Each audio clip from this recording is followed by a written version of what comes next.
Existen dos tipos de virus que son genética y antigénicamente diferentes, el VIH-1 y el VIH-2. El VIH-1 es el que corresponde al agente causal de las epidemias más grandes de SIDA. El VIH-2 tiene preferencia sobre África Oriental y es menos patógeno que el VIH-1.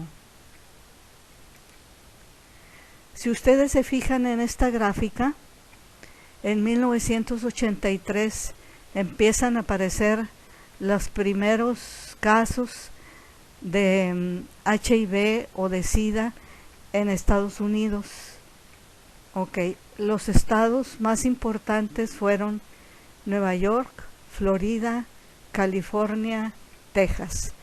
Porque si ustedes se acuerdan de un programa de la televisión que se llamaba Wild On, ahí los estudiantes norteamericanos iban a pasar sus vacaciones en estos sitios y pues todo significa sexo.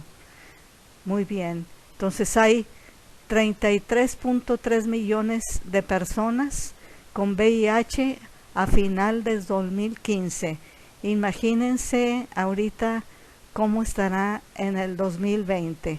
Por eso, si nosotros vemos los casos de coronavirus, pues no puede ser menos que estar invadido todo Estados Unidos, porque todos son pacientes inmunocomprometidos.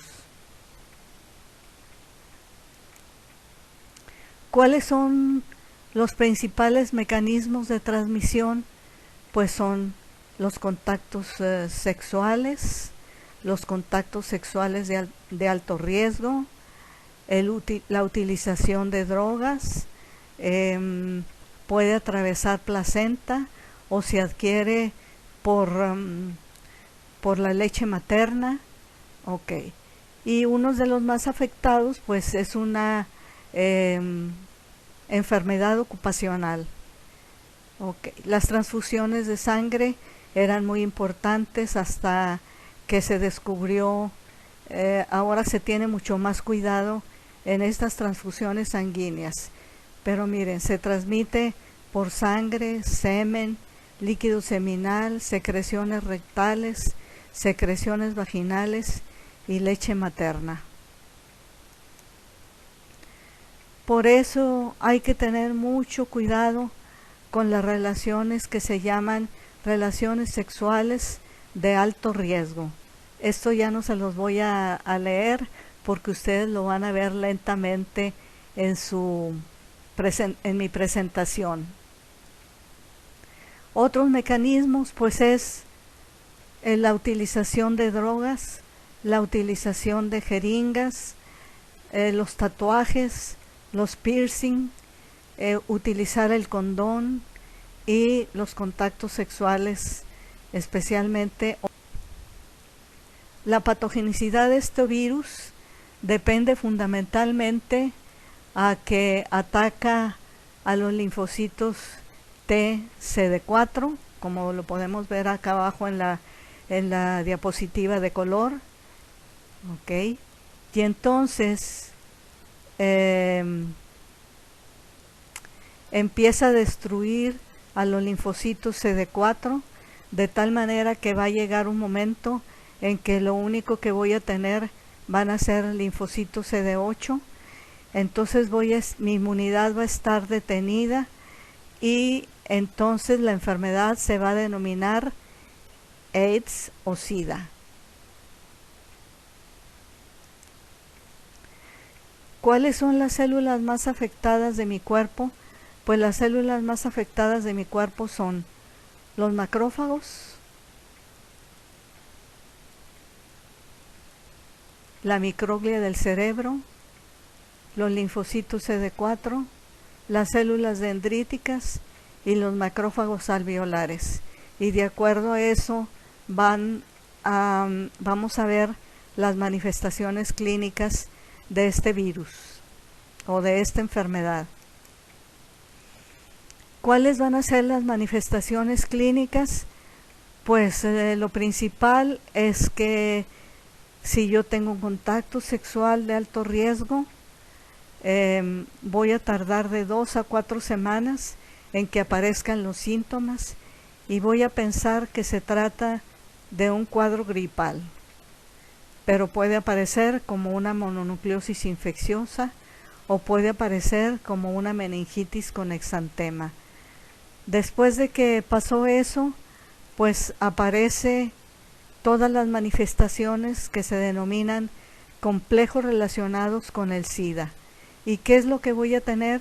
Pues voy a presentar fiebre con linfadenopatía generalizada que puede durar años, una pérdida de peso exagerada y diarrea durante un mes, sudoraciones vespertinas, una baja de linfocitos TSD4, aumentando los niveles y quedando solo linfocitos CD8 o supresores. Hay una fatiga extrema, hay linfomas, hay demencia porque afecta microglia e infecciones por microorganismos oportunistas. ¿Cuáles son los más importantes? Los más importantes son el herpes humano tipo 8, que va a provocar en el paciente un sarcoma de Kaposi, tumores por Epstein-Barr, tuberculosis por Mycobacterium avium, neumonía por Pneumocystis jirovesi y diarreas por Cryptosporidium parvum, Microsporidium e Isospora. Por eso cuando veamos parasitología, estos 3 protozoarios son muy importantes.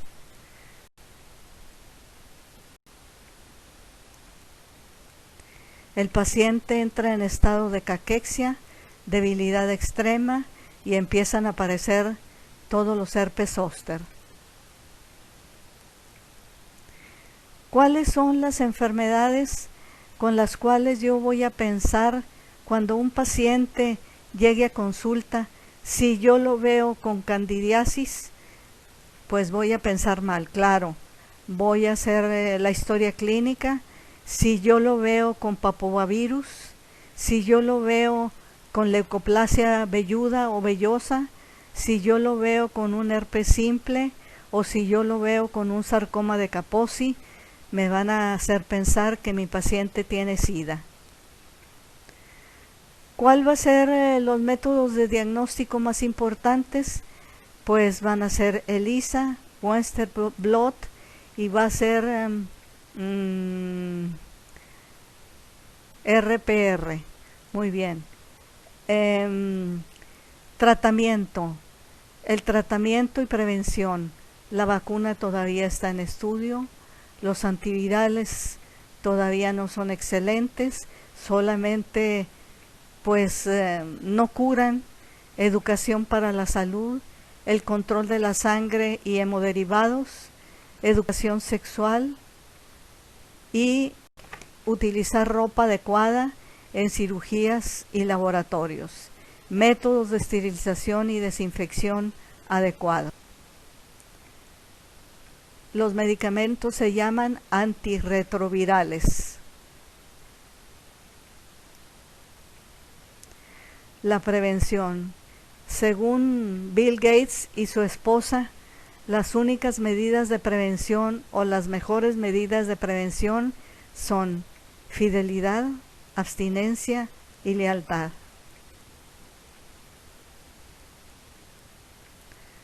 La fidelidad no es una ausencia de deseo, es autocontrol y evitación a tiempo. Ser fiel es una decisión, un acto de voluntad. Y aquí su maestra Elvita les dice, por su madre, esto no es un juego. Nada más acuérdense de todos los demás virus y de todas las demás bacterias que causan transmisión sexual, pero de los virus son los más horrorosos.